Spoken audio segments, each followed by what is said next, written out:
듣겠습니다. 기도하겠습니다. 하나님 감사합니다.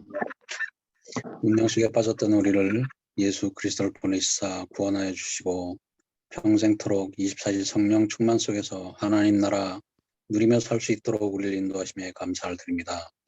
우리의 24시간 모든 것을 바쳐 하나님께 드리오니 우리를 또 한 해 받아주시옵시고 인도하여 주시옵소서. 우리가 생각하는 것들, 우리가 옮기는 발걸음, 손짓 모든 것에 하나님의 뜻이 함께하여 주시옵시고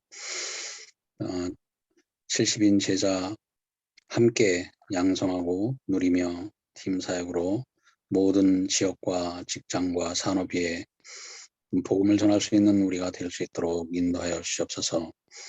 교회를 살리는 중직자가 되게 해주시옵시고 교국 모범이 되는 교국으로 섬길 수 있도록 인도하여 주시옵소서.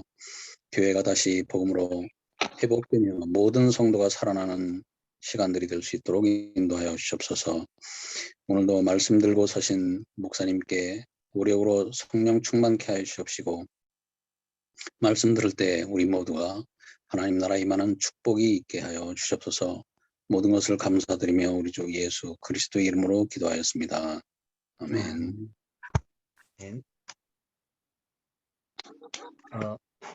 우리 새생명 새생활 지난주에 김동훈 목사님 통해서 영적 치유라는 메시지를 받고요.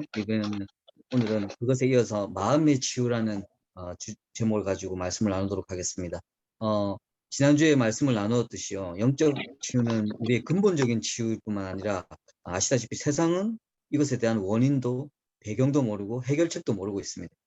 영적인 것은 사실이기 때문에 영적 과학이라는 것도 실제로 존재하는 것인데 그나마 그 영적인 부분을 가지고 얘기하는 사람들이 무속인들밖에 없을 정도로요. 무속인들도 귀신을 통해서 여러 가지 부분들을 사실은 뭐 귀신을 쫓아내는 것도 있지만 제가 예전에 한번 그 무속에 대한 다큐멘터리를 보니까 그 뭐 죽은 누구를 불러내고 뭐 하고 하면서 다 그 사람이 자기 살아생전에 못했던 말들 뭐 용서하는 말들 갑자기 이런 말을 막 전하면서 그 구슬했던 사람들이 울고불고 막 난리 나는 것을 봤었습니다. 그러니까 심지어는 거기서도 어떤 치유의 나름대로의 내용을 가지고 그 일들이 벌어지고 있더라고요. 물론 거기서 나온 뭐 어머니가 됐건 돌아가신 분이 됐건 나온 것도 벌써 그분이 아니고 귀신이 흉내를 내는 거겠지만 그 사람들이 얼핏 그런 걸 통해서 자꾸 치유에 대한 어떤 것들을 전달하는 것을 제가 본질적으로 볼 수가 있었습니다. 근데 우리는 단순히 그것을 따라하고 잠시의 평안과 치유를 주는 귀신이 주는 그런 치유가 아니라 하나님께서 완전하게 근본을 회복시키시고 새롭게 생명을 주시고 그것을 통해서 권능을 주시는 부분을 가지고 치유가 시작돼야 되겠는데요. 그러면 그런 면에서 오늘의 마음의 치유는 사실은 가장 실제적인 치유입니다. 가장 실제적인 치유고 오늘 본문으로 주신 말씀이 마태복음 11장 28절에서 30절 말씀 수고하고 무거운 짐 자들아 다 내게로 오라는 이 부분 어떻게 보면 이거는 곳곳마다 이렇게 붙어 있는 데도 많잖아요. 어디 가게를 가도 어디 가도 수고하고 짐자 다 내게로 오라. 아니면 우리가 전도할 때도 그런 수고하고 무거운 짐자들아 내게로 오라고 그런 것을 캐치프라이즈로 막 이렇게 구절을 쓰는 경우가 많은데 그만큼 수고하고 무거운 짐자들이 많다는 얘기겠죠. 근데 생각해 보면 저도 그렇고요. 우리 여기 계신 사명자들도 뭐 경중은 다르겠지만 다 우리도 나름대로 짐을 가지고 있고 또 나름대로 생활 속에서 수고하고 있고 여러 가지 지금 뭐 문제도 있고 해결하기 힘든 부담스러운 부분이 많이 가지고 있습니다. 그리고 우리도 쉬고 싶은데 쉴 수가 없는 부분이 많이 있습니다. 근데 그러면 우리가 신앙생활을 통해서 이것에 대한 웬만한 사람들이 아니면 일반적인 사람들이 신앙생활을 통해서 얻으려고 하는 것은 그 수고하고 무거운데 조금 이 부분을 통해서 위로도 얻고 또 이론을 통해서 좀 진정을 시키고 이 부분을 통해서 조금 여러 가지 힘을 얻고 이런 수준의 접근을 하고 있는데 하나님께서 지금 우리에게 말하는 또 복음이 말하는 우리 치유는 그냥 단순히 너희들의 마음을 수련하고 단련하고 아니면 마음의 위안을 주고 이 차원이 아닙니다. 지금 영적 치유에서 근본을 말하고 있기 때문에 이것이 가장 능력과 사실로 전달되는 것이 마음의 치유입니다. 그러면 아시다시피요. 마음은 우리가 사람들한테 얘기할 때나 아니면 우리가 생각할 때도 야, 왜 이렇게 마음대로 하냐? 왜 이렇게 마음대로 사냐? 뭐 마음대로 행동하냐 하는데요. 그걸 조금만 더 깊이 보면 마음은 절대 마음대로 할 수 없다는 걸 알 수 있습니다. 심지어는 마음을 그렇게 가지고 싶은데도 그렇게 못하게 된다는 사실도 우리는 알 수 있습니다. 뭐 가장 가까운 예로 우울증에 걸린 사람들, 불안한 사람들, 공황장애 있는 사람들, 절대 그 마음을 가지고 싶은 게 아니거든요. 우울하고 싶지 않아요. 불안한 마음을 가지고 싶지 않습니다. 두려운 마음, 내가 죽을 것 같은 두려운 마음을 가지고 싶지 않은데 그 마음이 생기는 거죠. 그래서 그 마음이 자기 모든 것을 그냥 덮치듯이 막 그 지배하기 때문에 다른 것들을 할 수가 없는 것입니다.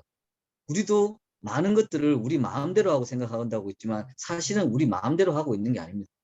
사실 뭐 옛날에 그런 말도 있대요. 지금 생각한 대로 살지 못하면 나중에 사는 대로 생각하게 된다. 뭐 이런 말이 있듯이 막 여러 가지 결심도 하고 마음을 먹고 하지만 절대 그 마음대로 되지 않거든요. 그런데 그 원인을 조금 뭐 여러 가지 원인이 있겠지만 제가 봤을 때는 우리의 상태가 어떤 마음을 또 결정하는 부분이 있지 않습니까? 제가 뭐 우스개 말하지만 옛날에 제가 막 제 아들이랑 우리 그때 막 집에서 막 운동하고 막 그랬을 때 그때 아들 어리고 저 막 운동하고 그러면 제가 막 우리 아들 보고 그때 어리니까 야 아빠 근육봐 한번 쳐봐 그러고 막 그러면 제 막 가슴도 때리고 그러면 내가 막 힘도 주고 막 자랑하고 막 그랬었어요. 근데 한 번은 제가 몸살에 걸려서 죽을 것 같은데 얘가 지나가다가 저를 툭 치더라고요. 근데 너무 아파가지고 얘를 그냥 저도 툭 때렸어요. 너무 짜증이 나가지고. 근데 왜냐면 그때는 그 전에 제가 막 운동하고 이랬을 때는 제가 강한 상태였고 그래서 아들이 뭐 그랬을 때 당연히 오히려 기쁘고 재밌는 마음이었다면 그때는 지금 제가 몸이 너무 힘든 상태인데 얘가 갑자기 툭 친 것도 저한테는 굉장히 마음에 짜증과 이런 것들이 나왔던 것이죠. 같은 일이지만 우리의 상태에 따라서 우리의 마음은 완전히 달라집니다. 여러분 뭐 그런 일이 있어서도 안 되겠지만 우리 중에 하나가 아니면 저라도 갑자기 몸이 안 좋아가지고 병원에 갔는데 무슨 암입니다. 언제까지 뭐 남아있겠습니다. 하면요. 우리의 마음은 완전히 달라집니다. 아시죠? 지금까지 우리가 오늘까지 생각하고 있던 마음과 내일의 마음은 완전히 달라질 겁니다. 왜냐하면 우리의 상태가 완전히 달라졌지 않습니까? 그렇기 때문에 어떤 상태에서 어떤 마음으로 가냐. 이거는 우리가 거부할 수 없는, 이겨낼 수 없는 사실은 가장 근본적인 원리고 이것을 가장 잘 알고 있는 것이 사단입니다. 그리고 여러분 그 마음에 따라서 우리는 생각하게 돼 있거든요. 마음이 기쁘면 생각도 건전하고 여러 가지 하고 마음이 여러 가지 막 여러 가지 잡혀 있으면 거기에 대한 생각이 나오게 되고 그 생각이 결국 행동을 만들어내죠. 그렇기 때문에 제일 중요한 것은 우리의 상태였던 것입니다. 그러면 지금 마음을 단련하고 마음을 곱게 먹고 마음을 긍정적으로 가지고 마음을 뭐 낙천적으로 가지고 그 이전에 하나님께서 우리의 상태를 그럼 우리의 상태는 어떤 상태인가? 이 부분에 대한 우리의 벌써 영적인 눈을 떠야 되겠는데요. 첫 번째, 마음의 치유가 안 되면 갈등은 되풀이 된다고 지금 본문 1번에 말하고 있는데 거기서 말하고 있는 과거의 상처, 과정의 배경, 실패의 배경, 뭐 자라난 환경들, 실패 경험들, 배움에 대한 실패들 뭐 여러 가지 요소가 있겠죠. 이것 말고도 더 많이 있을 수 있습니다. 근데 이것이 종합적으로 말하고 있는 것은 우리 상태를 결정하는 각인을 말하고 있거든요. 여러분 굉장히 누구나 우리의 시대에 따라 뭐 사는 내용은 다 달랐겠지만 또 사는 내가 시대에 따라 그때마다 아이들이 받는 상처, 가정에서 받는 상처는 다 다른 것 같아요. 예전에는 조금 우리 연세 있으신 우리 중직자분들이 이럴 때는 진짜 뭐 옛날에는 뭐 배고픈 거, 뭐 삶이 힘든 거 이런 것에서도 막 힘들고 사는 이거 있다면 지금은 우리 눈에 보기에는 야 애들 너무 편하게 산다, 너무 애들 뭐 부족한 거 없이 산다. 얘들 내는 사람들은 굉장히 상대적인 아픔과 상대적인 컴플렉스와 상대적인 여러 가지 아픔들을 가지고 살고 있거든요. 근데 그때 그 우리 연약한 시기 때 사단이 그때 우리의 생긴 각인들 그 각인들을 가지고 굉장히 우리의 상태를 가장 자신들이 원하기 좋은 마음으로 만드는 것들을 끌고 가죠. 그래서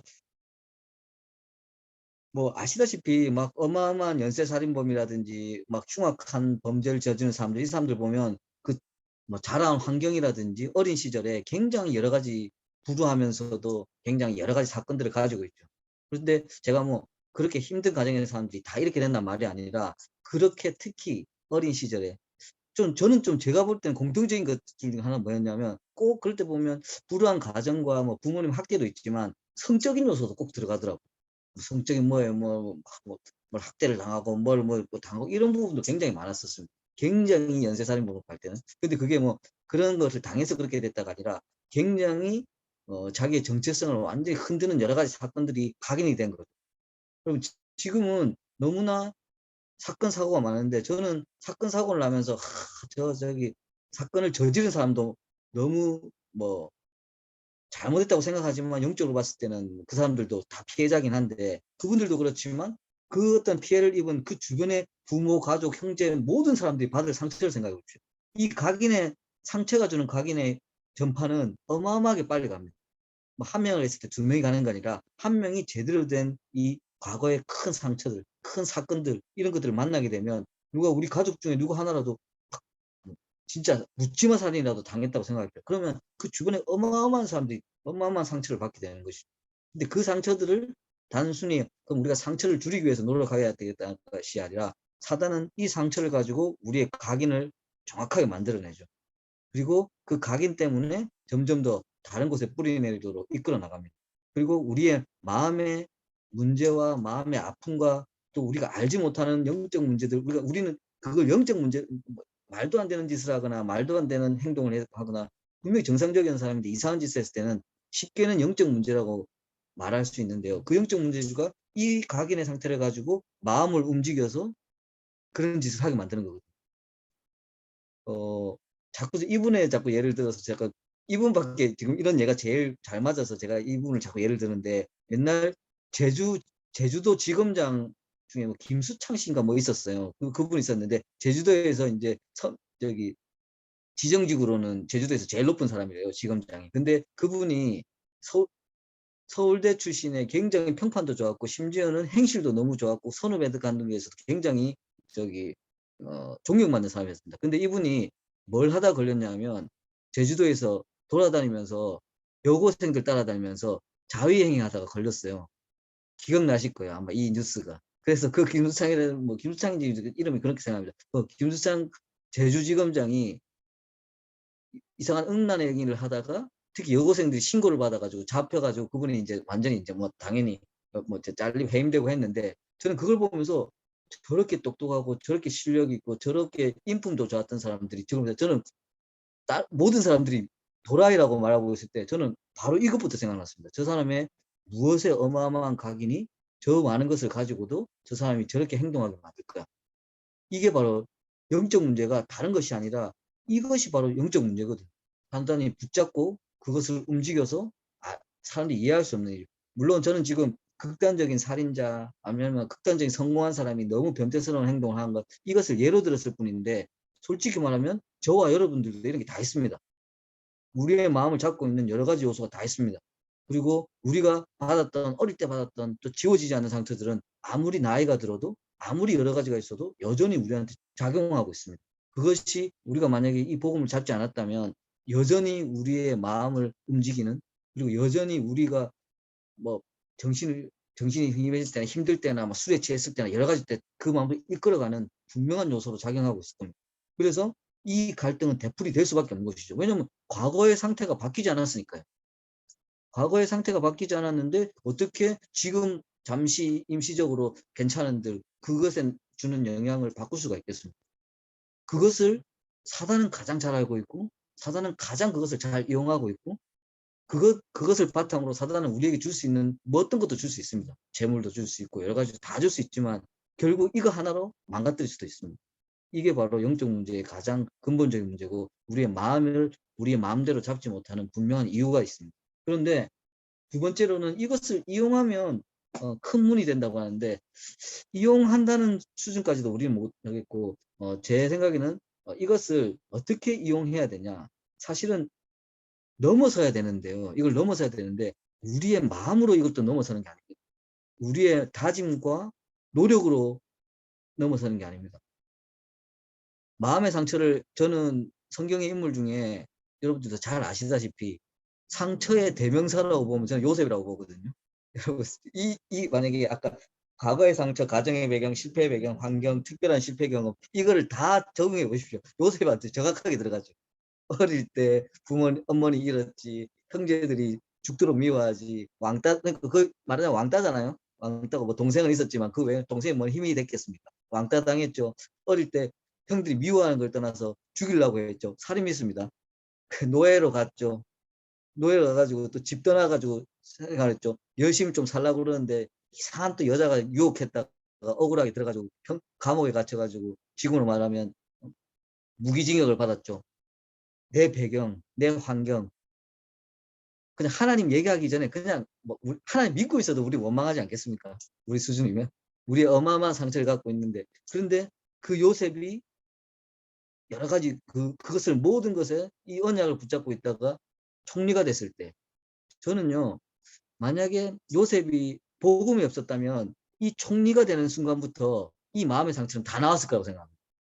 이때부터 여자도 싫어, 막 뭐든지 이 권력들, 왜냐하면 이 어마어마한 상처가 있기 때문에. 그런 거 있잖아요, 우리 역사 속에서도 막 옛날 뭐 사도세자 막 이런 거 있잖아요. 뭐 예전에 갖고 있던 상처들이 힘이 생겼을 때 어떻게 나오는지 보잖아요.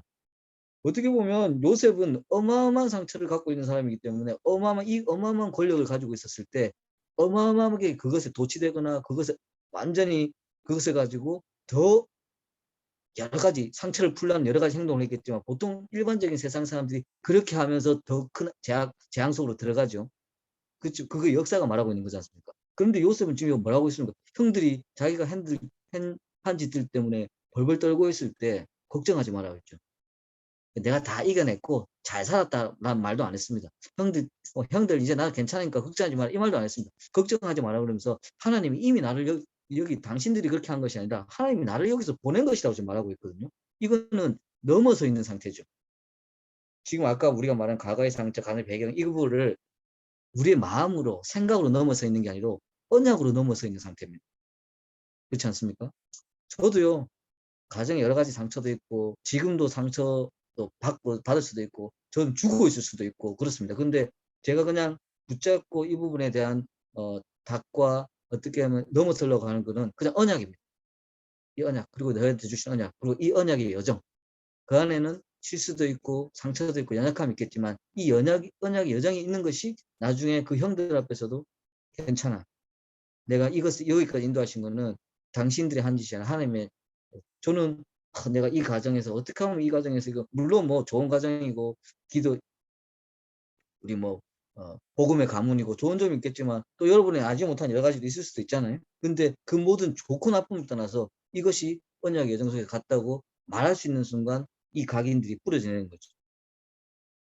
각인이 다른 각인으로 바뀌어 있는 겁니다. 여러분 아시다시피 각인이라는 거는 도장을 팔 때나 비석을 팔 때 이게 긁어내는 걸 각인이라고 하잖아요. 그거는 지우개로 지워지지 않습니다. 그거는 뭐 다른 걸로 아무리 닦아도 지워지는 게 아니죠. 채워져야 되는 겁니다. 근데 이 언약으로 채워지는 것.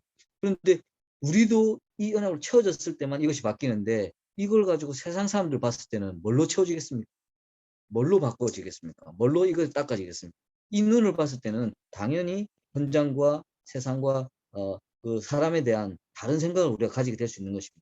그랬을 때 우리가 이 답을 가지고 있을 때 당연히 이게 응답의 문이 되는 것이고, 왜냐하면 이것이 전도의 문이 되는 것이고, 왜냐하면 이런 상처를 받은 사람이 너무너무 많거든요. 이런 상처를 받은 사람들이 점점 더 늘어날 거거든요. 그리고 멀쩡해 보이는 사람들이 이런 상처 때문에 말도 안 되는 짓들을 할 거거든요. 그럴 때 우리가 잘났다, 우리가 잘했다가 아니라 우리가 무엇으로 이것을 치유받았고 무엇으로 우리가 의지해서 살아가고 있는가를 말을만 해줘도 그게 가장 좋은 전도의 내용이 되겠죠. 그리고 우리 심지어는 이것들이 이 전화위복 정도의 내용이 아니라 가장 우리가 사역 방향의 문까지도 여는, 저는 막 옛날 싸돌아다니고 하고 진짜 뭐 제대로 하는 것도 없이 막 돌아다녔는데 그 모든 것들이 나중에 제 나름대로 또 복지 NGO 하고 할 때는 도움이 되는 부분도 많았습니다.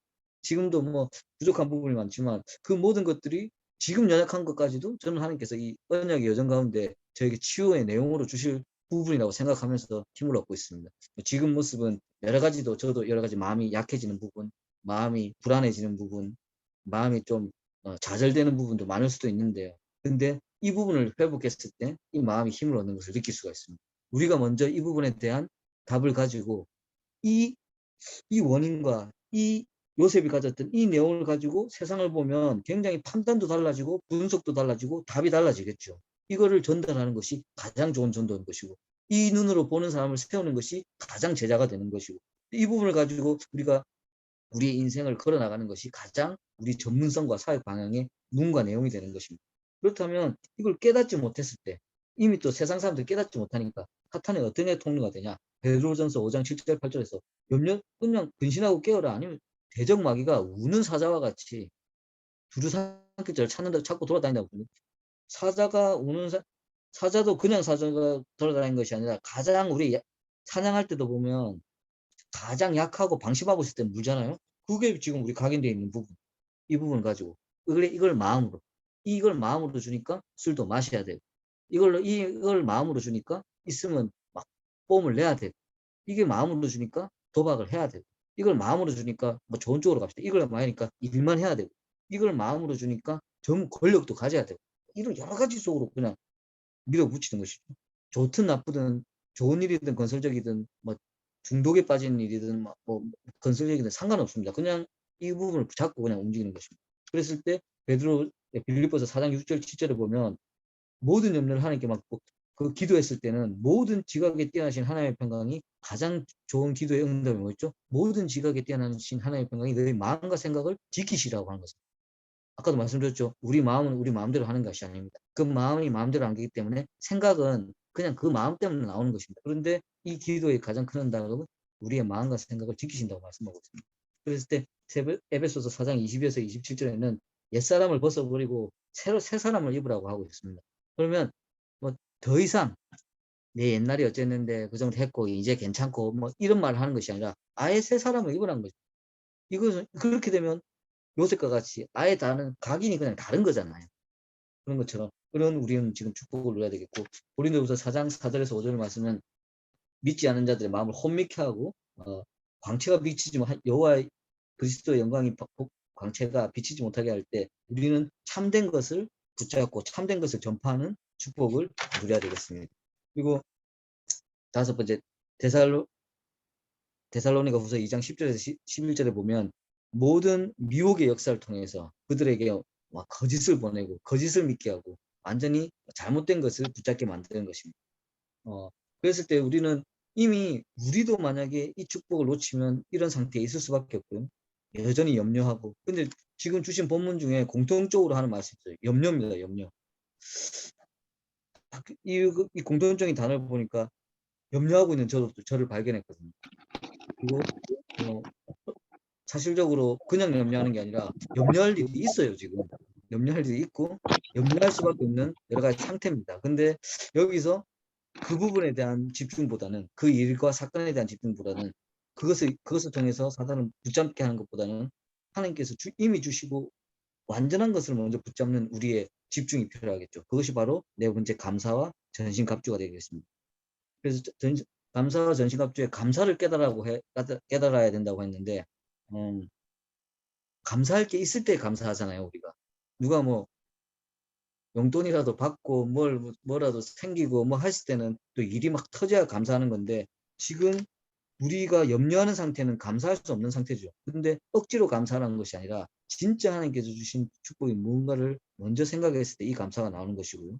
그리고 지금 사단은 그냥 우리 육신적인 상태에 당장의 것에 눈을 자꾸 가리려고 하지만 진짜 그것을 그 배경을 오히려 보면서 야 진짜 이렇게 한정적일 수 없고 연약할 수밖에 없는 우리가 어떤 축복을 받았는가 생각했을 때 진짜 감사가 다시 시작되겠죠. 그래서 우리가 전신갑주를 입으란 말이 하나님께서 주신 것을 우리가 실제로 적용하란 말이 되겠죠. 그때 전신갑주는 뭐 우리가 어린아이들 주일학교에서 때부터 그림으로 그려서도 잘 알고 있겠지만 우리가 다시 한번 생각해 봐야 될 게 구원의 투구부터 생각하죠. 여러분 제가 계속 구원에 대해서 이제 새생명 새생활 시작했을 때 제가 드린 말씀이 있었습니다. 우리는 구원만 생각하고 있어도 모든 신앙생활의 처음과 끝이라고 말씀드렸습니다. 우리가 아까 감사를 깨달아야 했잖아요. 아까 우리 지금 상황, 우리 지금 내 경제 상태, 우리 뭐 가족들, 뭐 우리 교회 상태 이런 거 보면 감사할 게 있을 수도 없고 없을 수도 있지만 제가 볼 때는 감사할 것보다 염려할 게 더 많거든요. 근데 하나님 주신 우리 구원만 생각하면 무조건 감사하죠. 아까 우리 마음은 상태에 따라서 바뀐다고 그랬는데요. 아까 뭐 그래서는 안 되지만 뭐 그래도 뭐 오케이 그래도 된다고 생각하고 우리가 큰 병만 얻었어도 마음이 완전히 바뀌는데 지금 구원은 생명이잖아요. 이 생명이 우리의 마음과 생각을 어떻게 바꾸는지. 그래서 가장 중요한 투구는 전쟁에 있어서 가장 중요한 거잖아요. 가장 급소기 때문에. 그래서 투구부터 딱 쓰는데 거기에다 구원을 넣었습니다. 가장 중요한 것에 구원을 넣었습니다. 그리고 의의 흥배를 메고 진리의 허리띠를 메고, 그리고 저는 또 중요하게 생각하는 게 평안의 복음의 신발입니다. 여러분, 우리가 먹고 살기 위해서 살고 뭐 목적으로 살고 이랬을 때는 평안이 없습니다. 진짜로. 그리고 우리가 뭐 말은 237 나라 해야 된다 뭐 한다 그러지만 그 경제에 묶여서 살고 뭐 하면 평안은 없습니다. 열심히 살 수 있지만. 근데 그 언약의 여정에 가장 평안을 주는 게 복음의 신발이라고 했습니다. 그래서 하나님께서 세상 끝까지 가라고 하신 거예요. 고생시키려고 가라고 하신 게 아니라. 왜냐하면 이 평안을 우리 인생에 좋은 일, 뭐 여러 가지 나쁜 일도 있겠지만 그 좋은 일만 있다고 좋은 게 아니라 호사다마라는 말도 있지 않습니까? 좋은 일 뒤에 얼마나 더 안 보이는 말들이 더 많이 끼는지. 하지만 가장 우리에게 완전한 평안을 주는 것은 복음의 신발이고 그 발걸음이라고 할 수 있습니다. 이것을 가지고 무시기도로 들어가는 겁니다. 우리에게 지금 새생활 이 부분도 단순히 우리에게 진행되는 메시지를 주시는 것이 아니라 어쩌면 우리 지금 현장의 시간표, 우리 개인의 시간표에 가장 적합하고도 필요한 메시지를 주고 있을 수도 있다고 생각합니다.